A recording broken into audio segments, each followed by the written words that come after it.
right, guys, here we are. It's been a hot minute since Under Contract made its way to your listening and visual space. We were on a brief hiatus, but nonetheless, a contract is a contract. And when you make a contract with yourself, whether it's in the personal sense or business sense or all of the above, contract must be fulfilled. So here we are. Under Contract is back. We are in the studio. I have one of my favorite people on the planet right now. Just right now. I've earned some time. Yeah. One of my favorite people on the planet right now for a variety of reasons. He is a man of God. He is a little hustler in the real estate sense. He's a hustler as a dad. He makes differences everywhere he goes, and just an all-around really cool person. I've got my dear, dear friend Isaiah in the house. Thank you for having me. What's up? I'm excited. I'm excited to be here. This was the first podcast I'd ever seen about real estate when I came here, because I was looking, I was like, do people do podcasts? And I found yours. That's how I actually found you initially, and then got you with Sean and booked you. And I was like, I'm happy. This is full circle for me. So therein lies the power. And I was just sharing this with Corbin before we were getting ready, the power of social media. Because he asked me, he was like, how in the world do you guys connect? And I said, social media. Social media, yeah. And now that you've shared with me, it was because you were searching podcasts. Under Contract has gone through such a metamorphosis over the years. And I feel like as a person, and chime in on this, there are certain seasons, as we know in our life, that we go through, and that season dictates how we show up. Yeah. Not only how we show up, but how we decide to play. Right. And I feel like not only in our business, things are evolving every second, every minute of the day, but in life. And when I decided to do Under Contract, I had just gone through my health struggles. And I remember saying to myself, I'm going to document this. I'm going to bring awareness to it because I made a contract with myself. But it so happens that I do real estate. Yeah. What is that again that I do? Real estate. That I said, you know what? I'm going to talk about this and just talk about people and life and the contracts we make with ourselves. Yeah. So I'm happy you're here. I'm happy that's how you found me. Yeah. So what contract have you made with yourself lately? Actually, you called me on Sunday. You asked me what my word of the day was. And I told you, I was like, I was with my kids. So I was like, the word for today is patience. Patience with myself, patience with my kids. And that's a moving target sometimes. Sometimes it requires more patience. Sometimes it requires less patience. And so my contract was I just will stay even killed as much as possible. Like not get too ahead of myself, not to get too low, which I have tendency to do. But I will just give myself grace, be patient with myself, be patient with the progress. And then it helps me, be patient with clients.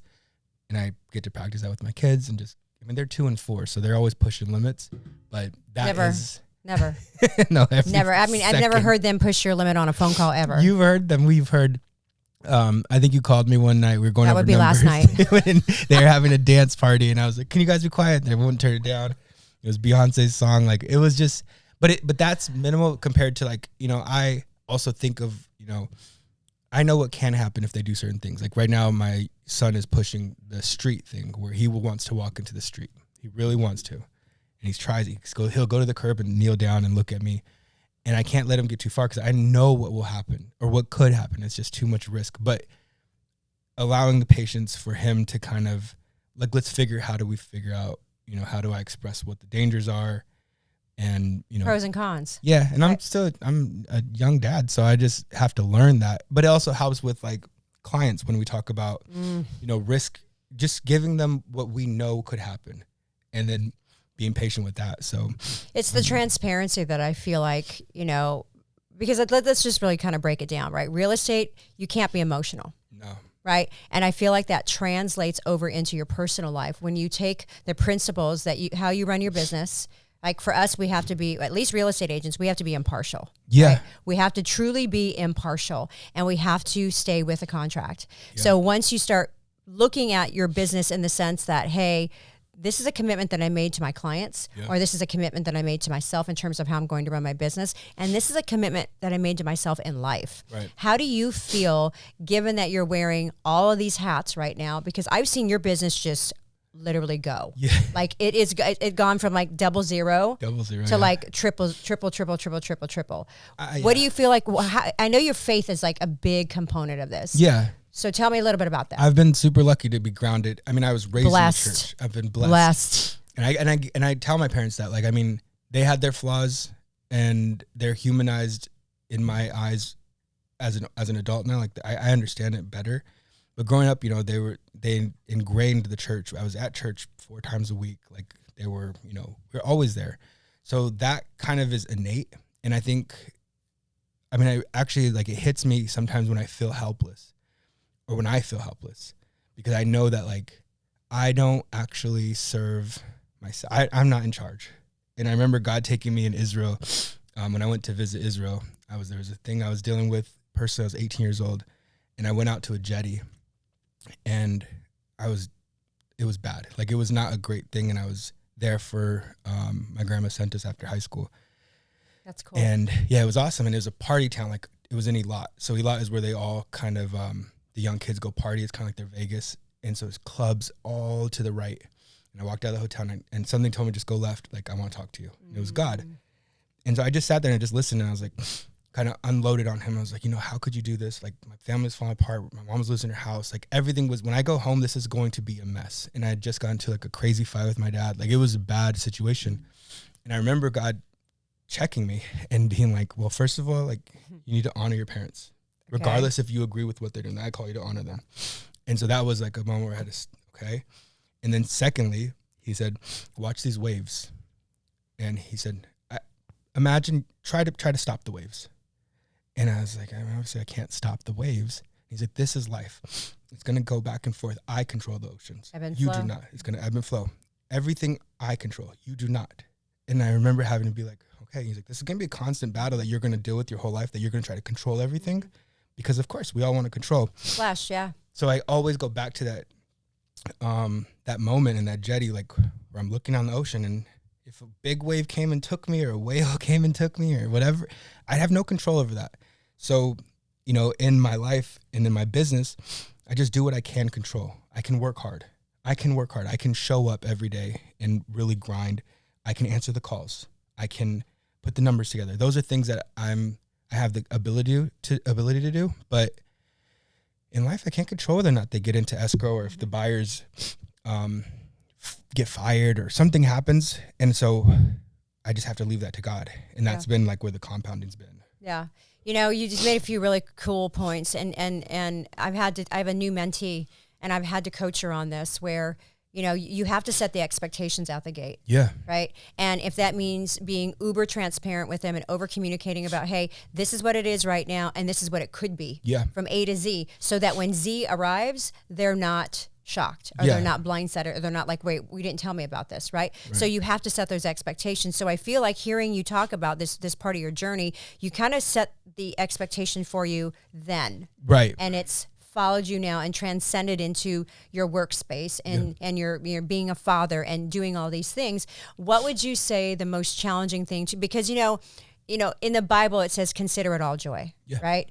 All of it, whether you're down in the valley or you're on the mountaintop, consider it all joy. And that has been the hardest thing for me to do when things are going sideways, to say, you know what, God, I trust you in this. Even though it doesn't feel good, it feels like shit. Yeah. Yes, I swore, but it is what it is. It feels like shit. God knew I was going to say that, so I'm good.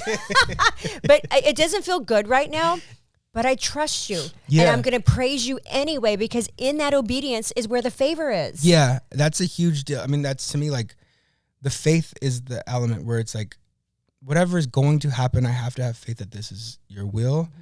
And I also just have to do what I can do. Like, it doesn't mean I just roll over, oh, it's a problem. I'm going to try and solve it, all the things I can do. And when you explain the expectations with the client or whatever, A to Z, my job is to know every single step and every variance of that. And sometimes it comes with going down a dark path that I didn't know I could get out of, but now I know how to get out of it. So I can tell you what X is going to be. If this happens, this is how we have to get out of it. But that's part of learning. And some of the when you talked about 00, like my first year, back during the refi boom, was like, I learned a lot of hard lessons, but it was easier. Like, it was easier because it was more like I was getting shopped. I was doing, like, learning what to do. Whereas, like, the last year I dealt with craziness and underqualified borrowers or less qualified borrowers, and just learning how to piece things together. But I think now it's put me in a position where it's able to compound, like, my work ethic, my lead follow-up, my lead generation, but also with all of the skill set that I have. And I still have so much to learn. And I think that's a bigger thing is I don't ever think I'm going to be the person that knows everything. Because I think once you've done that, you've plateaued. So just having faith and being humble in that, okay, I'm willing to learn. I'm open to being just a vessel, like an open vessel, and just kind of learning all that. But when I talk to the clients, I think that's the biggest difference now is I'm actually confident when I'm talking to them. I know what can happen. I know what's going to happen. I know what we can do. And part of that is I know I'm confident in my disappointing conversations. Yes. But that's also important. Those are so key because those conversations, and I do this a lot. I have a conversation with myself because I have a committee in my head. Okay. And how many people are there? There's like a lot. Okay. And the vice president will show up and she'll say, okay, here's how this is going to go today.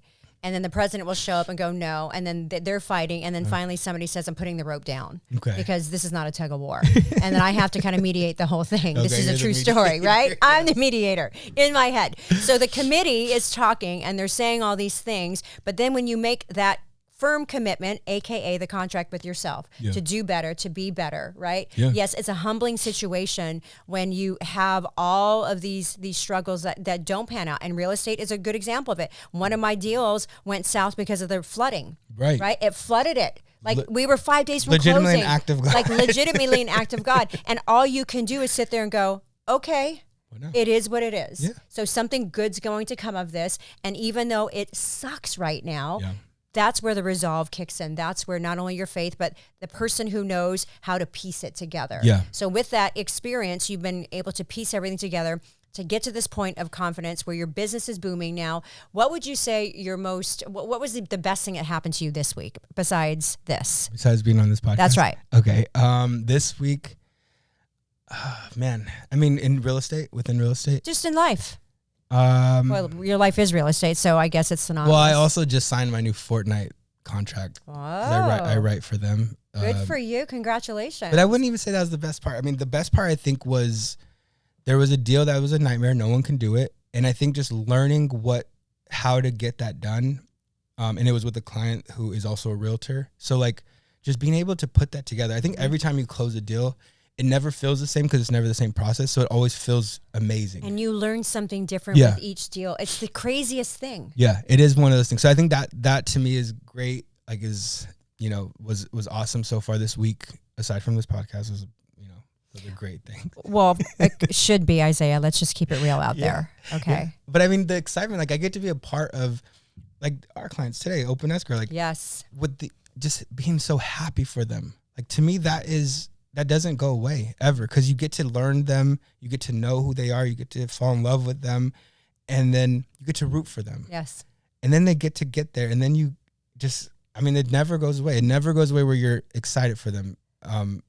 It's never like just a machine or anything like that. It really gets personal, which I love that part so much. Yes. So I don't get to, I don't know. I think every single deal is special.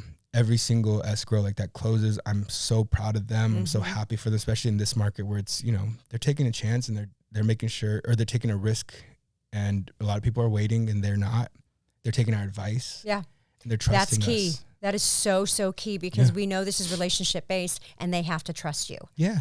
There are so many of us out there that they could say, hey, I'd rather work with Joe and Susie, right? But instead they said Tammy and Isaiah. Yeah. And the reason being is A through Z. Right. I like that A through Z because there's so much in between. A lot can happen between A through Z. But they decided, hey, we're working together. Here's the lender, talk to him, and boom, within not even a week, here we are, we're in escrow. Yeah, and their confidence level shot up. Yes. Like to the point where after our conversation, there was a bit of trepidation with just putting offers in, not really understanding. But and most clients are like this, once you explain the entire scenario and give them a full picture, give them enough information to make an informed decision, they usually make the decision that we're advising them on because we're giving them good advice. Right.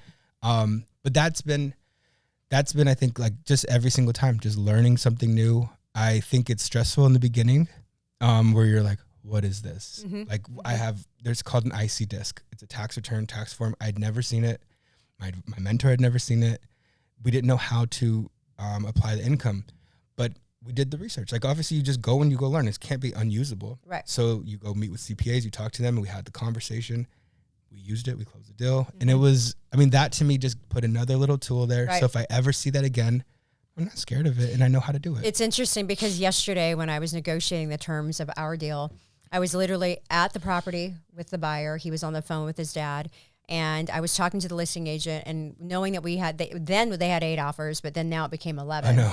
And he was telling me that the other ones were super close. They were countering, coming back and forth. And I just laid it out there, and I said, here's what it's going to be. A through Z, we're going to get A through Z. A through Z. We're going to get this done. I don't want to go back and forth. This is what we're going to do. He said, sure, right. Once I did that, then I knew based on experience how quickly to differentiate our offer amongst the others. Yeah. We knew the seller wanted 30 days. Yep. Okay, from start to finish. So instead of 30 days, I said, no, we're going to do a 14-day close, get the seller's proceeds immediately because he probably needs it because he's moving. He's a single dad, and we'll give him 16 days past the close of escrow. That right there was the defining difference. Yeah. That allowed us to say, okay, we're going to go with this offer because the other one said 30 days. He didn't like that. He wanted to get his proceeds quickly. So that type of negotiating, like yourself, comes with time. It comes with experience, and you can put that in your toolbox. And you say, could probably learn that could have learned that based on offers that beat you. Yes. So that is something, like, even in our losses, like one of my other mentors, he says we don't take losses, or he says it in a way that, like, we don't take losses, we get lessons. And so when we approach life that way, where it's like, okay, something happened, I'm going to apply it to my own life. I said that to an ex-boyfriend once. I said, you know what? I said, there are no hard feelings here. You've been the best lesson I've had my whole life. And he looked at me like he saw a ghost. I said, you've been a great lesson for me. Yeah. That's kind of... I don't want this guy, kind of guy. You just put yourself in that box. Yeah. But anyway, how we did that was, I don't know, but go ahead. But it's all a lesson. I'm just saying, like, yeah, like this. So as with experience, and we talk about like growing the business, I mean, and then finding agents, like you're constant, like you're like me. We're up super early, super late, and we're just always working on things. So like, it's pretty easy for us to be communicative. But even on that, when you're tightening up contingencies, you texted me. I said, I'd like longer. You said, no, we like shorter. I said, I'll go shorter. And then I just prepped it all so we can go. But that communication and being within a 2-minute span is so important. And then even having, like, just when you say relationship based, it's not just with clients. That's how you generate business, but that's how you also win deals. Yes. That's how you win business. Like, you win clients with agents or lenders. Like, you want people that are on the same wavelength, but also that you're just communicative. Yes. And that's the most important thing. That's the key. So tell me a little bit about your faith. We kind of touched upon it a little bit. You know, you grew up in the church. I know for me, it's a constant. It's not just, you know, every other day. It's like every second by second that I have to check myself. Yeah. Because I find myself, especially now as we get ramping up into going into the second quarter, you know, the spring season's right around the corner and things are starting to really ramp up. Yeah. I find myself having moments like this morning and just stopping and saying, thank you, Jesus, for saving me. Thank you for allowing me this opportunity. And in those moments, I feel it's so important to acknowledge him because, you know, last week at church, Pastor Miles said, none of this belongs to you. Nothing. That business, that's God's business. The money in your bank account, that's God's money. The family that you have, God gave that to you. So when we sit here and we go, oh my God, I'm doing this and I'm great, I'm so busy, none of this is mine. Yeah. This is all because of him, right? So I know some people, you know, profess that, hey, yes, I'm a Christian, you know, I'm with Jesus, that's great. But when you publicly declare your faith, there's something powerful about that because we are truly meant to be set apart and to love one another, right? So how has that helped you in life? Forget about the business because God knows we need it in our business. Yeah, for sure. I mean, real estate is one of those that, like, you got to have hope somehow or some kind of faith grounding. In my life, I mean, it's just, I've experienced a lot. Like, I mean, what I've gone through in life with family, like my lowest points, I know God's always there. The struggle that I have is when I'm at my highest points. Do I still praise him? Do I still reach out to him? Preach it. And so that's like kind of been the struggle and like the, oh my gosh, that's so poignant. But it's a true statement where I have to check myself. And I had this conversation, it's so weird because I had this conversation with God. I was walking my son, he fell asleep. And with my kids, when they're sick, I can't do anything. I'm not a doctor. I know nothing about like that medicine. with my dogs. Yeah, you have no not power. That dogs and kids are the same. Well, it's something you care about a lot. But my son has a cough right now. I have a little runny nose, but like I'm praying. I'm sitting by his crib, my daughter, same thing. And I'm just crying, even though it's a cough. Like I'm just crying because I can't do anything, but I have to just say like, the only thing I can do is the only thing I could ever do in my entire life when there's low points or I'm not in control, which I'm never in control, is just pray. That's it. And just thank God. Like, thank you for what you've given me. Oh, thank you for so health, like their health. Please protect them. Like they're at home right now. I'm constantly worried about them, but all I can do is pray to who's in control. Please just keep them protected. Isn't that powerful, Isaiah? It is a sense of peace. Yeah. Because then when he tells you like, okay, yeah, I got it. That is, so thank you for saving me, of course, but also like, thank you for everything. And then you can pray, for protection over things. And that yes. to me, maybe it doesn't work. And then that comes back to, I mean, if something were to happen to my kids, would I curse God at that point? No, because I've never cursed God in my low points, but at the same time, I mean, he knows my heart. He's in control, yeah. So that's the kind of the struggle, not the struggle, that's what I deal with on a day to day, but I was walking Shy, as my son, and he fell asleep, and I'm at a place right now where I really, really want more for them. And my life trajectory before real estate, I was in music. I was a signed artist. I did okay. My wife was doing well, and she was a COO of a jewelry company, but that was before kids. Our life turned upside down after that. And now I'm praying for abundance. And God said something to me that I've been wrestling with, where he said, you say you're ready for that next level, but are you prepared for that next level? And that's a huge difference. And I had to kind of think about that, where of course I'm ready. I'd love to have so much that I can, buy multiple homes and we can go travel and do all these things. And my kids are not worried. I'm not there yet. I have to hustle. But if he did give me $10 million, am I prepared to have $10 million?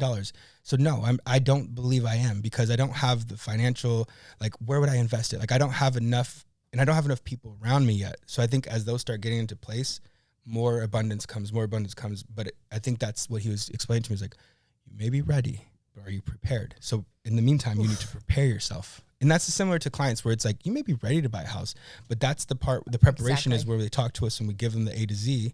And now they are prepared. Yep. That's a big difference. They're empowered. Yes. And that's a big thing for me with my clients, and I always say to them, I share these things with you for you to have the empowerment, and so that you feel educated about what's going to happen in the process, because at the end of the day, they have to be made whole. Yeah. They have to feel like, okay, I know fully what's happening here, and I'm confident about this process, and I'm confident in you, and I'm confident in you.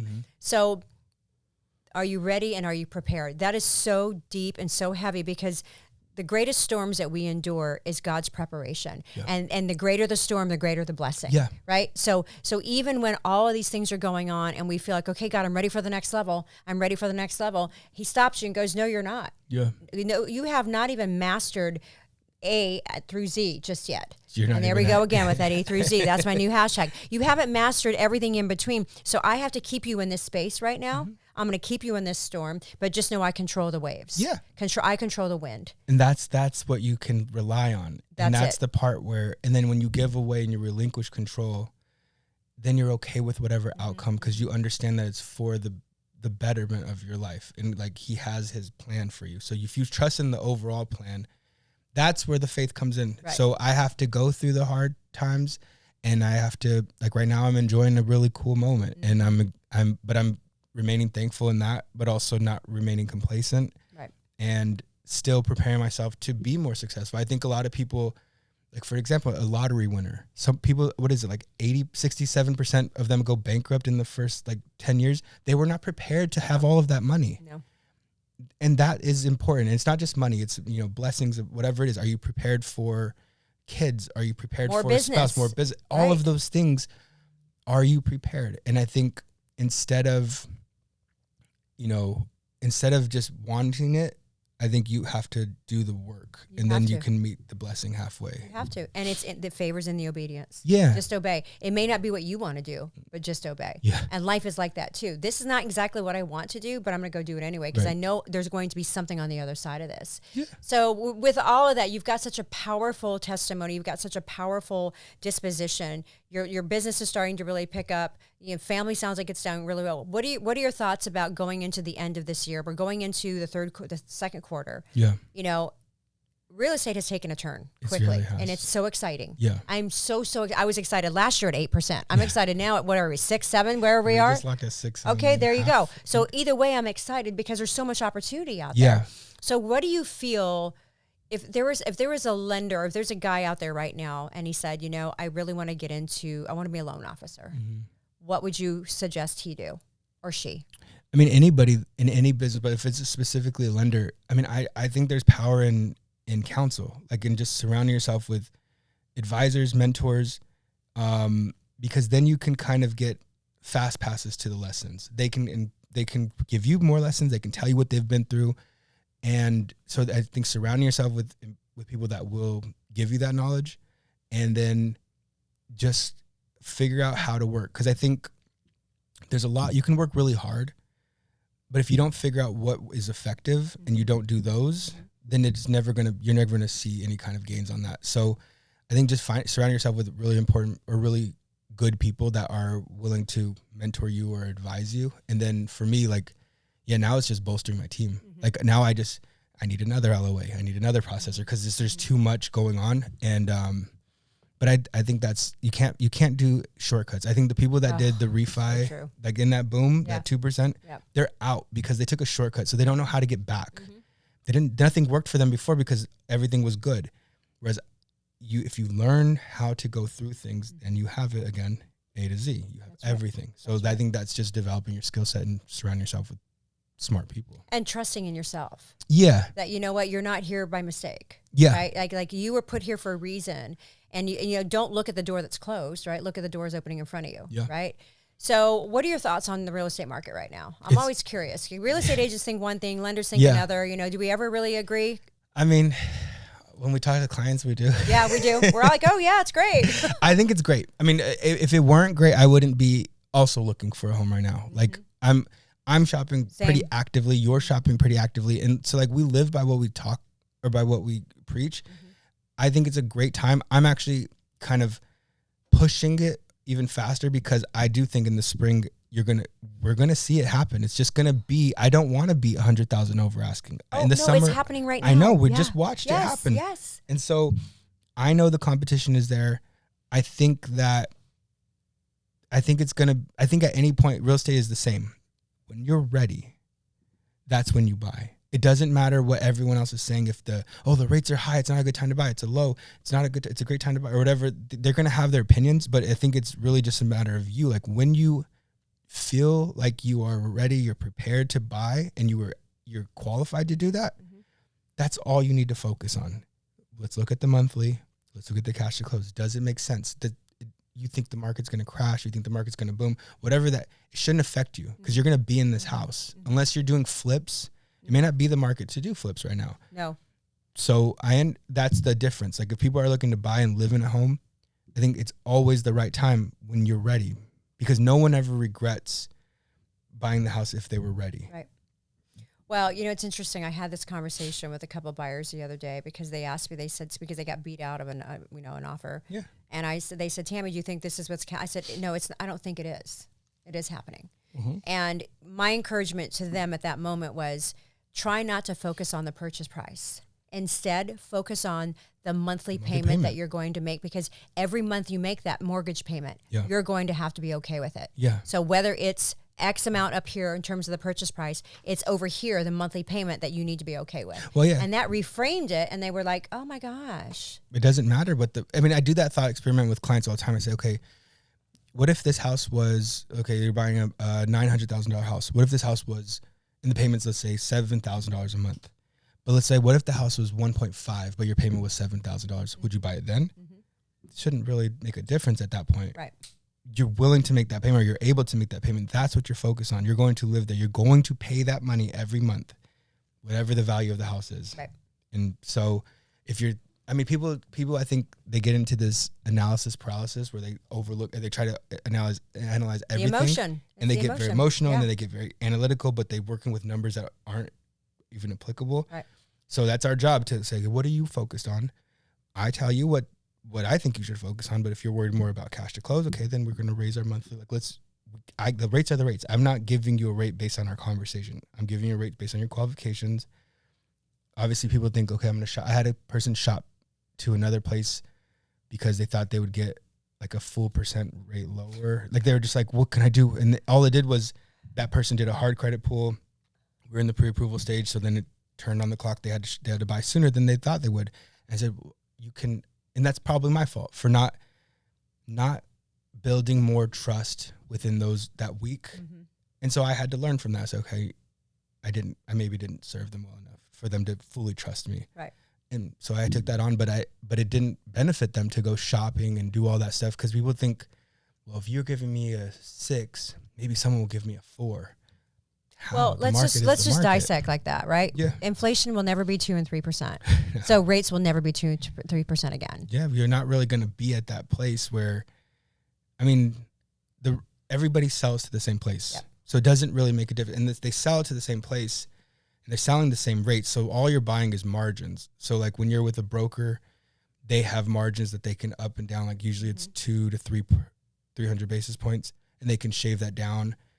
When you're with like a direct lender like me, I have my branch and then I have my corporate, but those are so small that we've legitimately designed it to be comparable to brokers because they do usually have better pricing compared to a direct lender.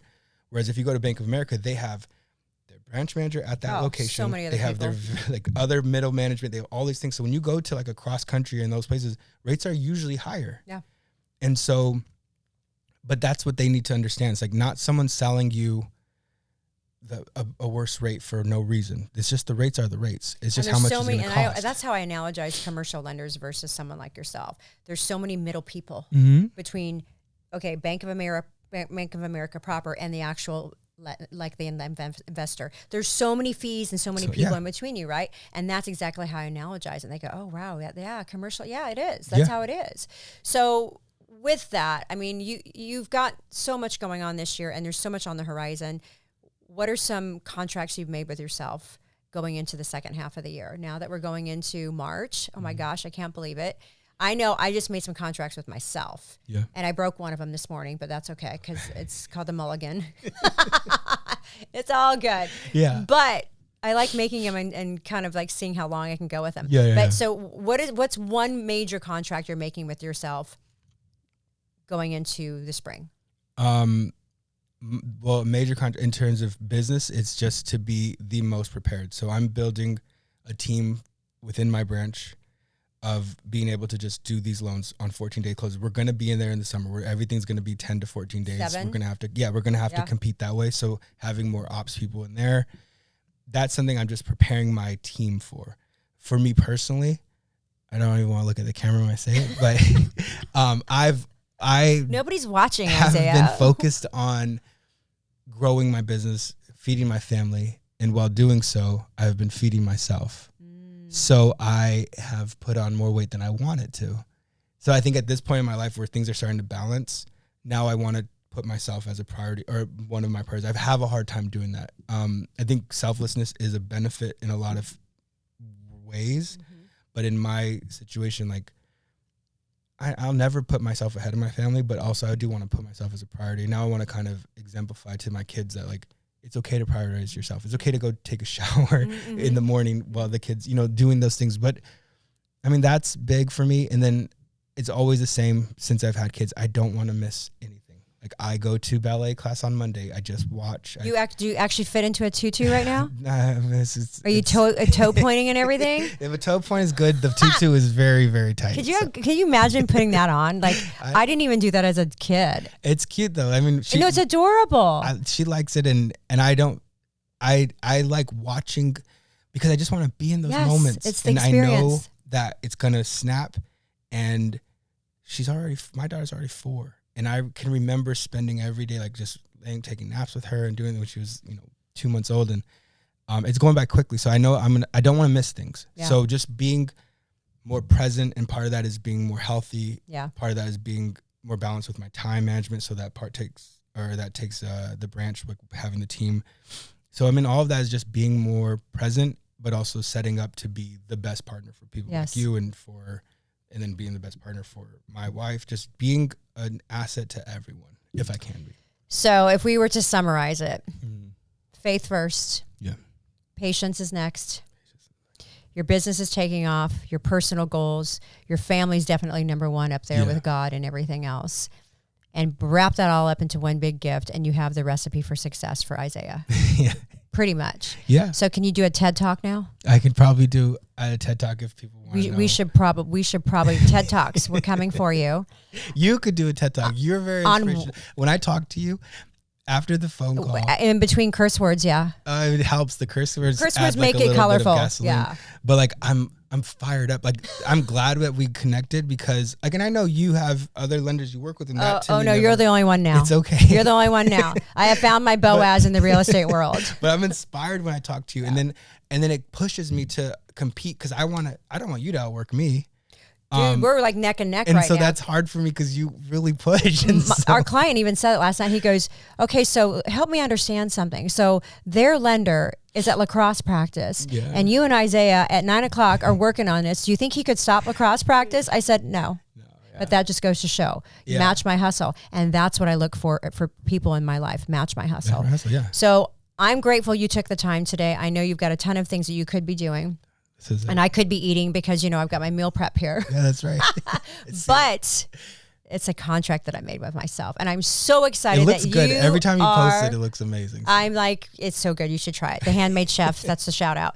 But Isaiah, you've gotten so many sage words of advice here. I think if there's somebody out there that wants to get involved in the business, reach out to you because I'm sure you'd be a great mentor.